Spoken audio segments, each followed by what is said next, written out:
One of the shitty things about getting old is that nothing is quite as fresh as it once was, and you have so much knowledge about where things come from and what's been done and when exactly it was done that you can't really experience things afresh. I am getting old. As you can see, I've got little white hair coming in here at the side of my temple, which denotes wisdom, possibly.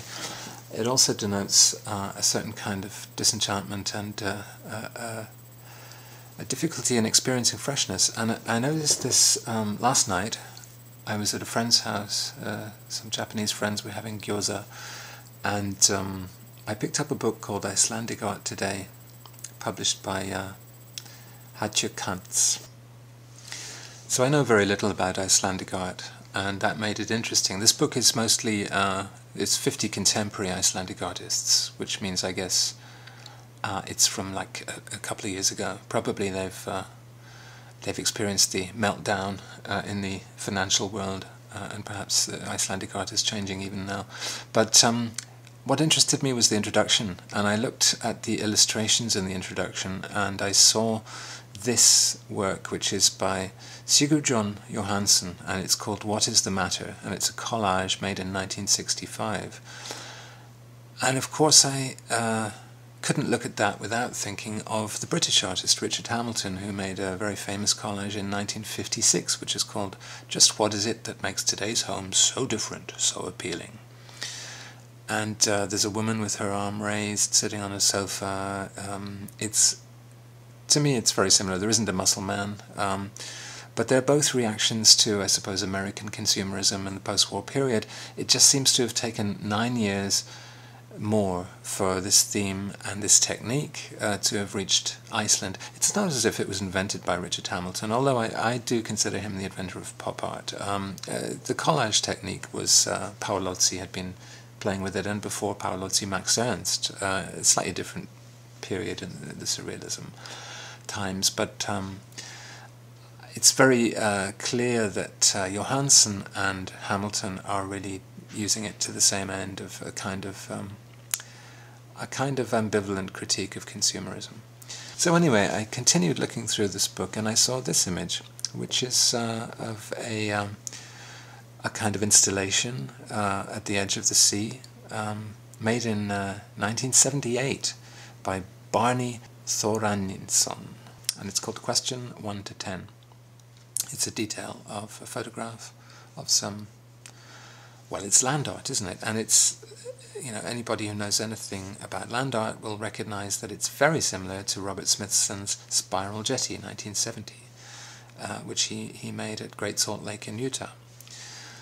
So I think to myself, why did it take 8 years for an Icelandic artist to do this land art thing, and to do it in such a similar shape, a spiral shape, a kind of curlicue shape, in the same kind of position on the edge of an Icelandic lake that Smithson had done previously in Salt Lake in Utah? Doesn't that condemn... I think I once wrote an essay about how everybody who's influenced by a writer like Tao Lin is condemned to be a runner-up Tao Lin. Doesn't that make Iceland a runner-up to America? And why did Iceland celebrate an artist who was simply a runner-up Robert Smithson? Of course, you could say that's harsh. Does it really matter when the document enters the archive? Does it make you provincial to copy? Everybody copies. Here is from the today's Guardian Culture section. This is David Bailey saying, "Don't just copy, steal." Oh yeah, that's great. They should borrow. They shouldn't borrow. They should steal. They should steal. If they borrow, it's probably going to be weak.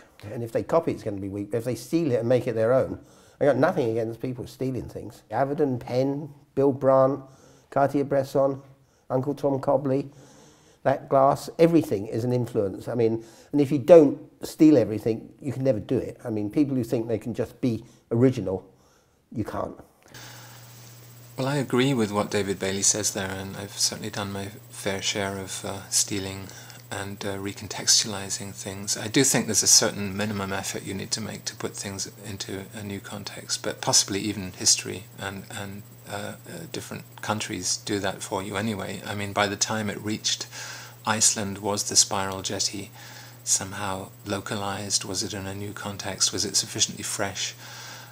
You know, was the artist contenting himself with just seeing that Robert Smithson idea in Iceland? I mean, that to me wouldn't be enough. But I wonder if it's possible, if it's not possible to be original, is it possible to be provincial? Some people would say that you can't be provincial anymore because the internet brings things simultaneously all over the world.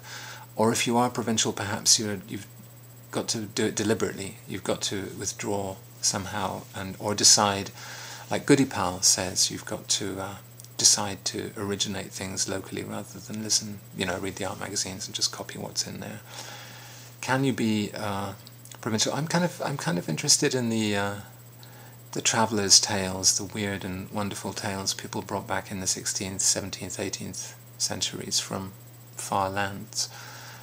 Because misremembering and misunderstanding things was a way to introduce originality into what you were saying.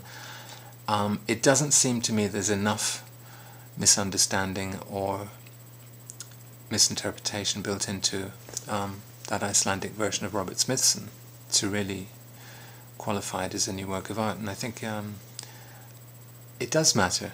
I think it does matter when the document enters the archive. And I think freshness does matter. It's not enough just for it to be local freshness, that, hey, I'm the guy who brought you a local version of this American art. I don't like the idea of there being a pebble thrown into the sea and ripples spreading and hitting the different islands, Britain, Iceland, the Faroes, at different times. That's not good enough. There has to be more.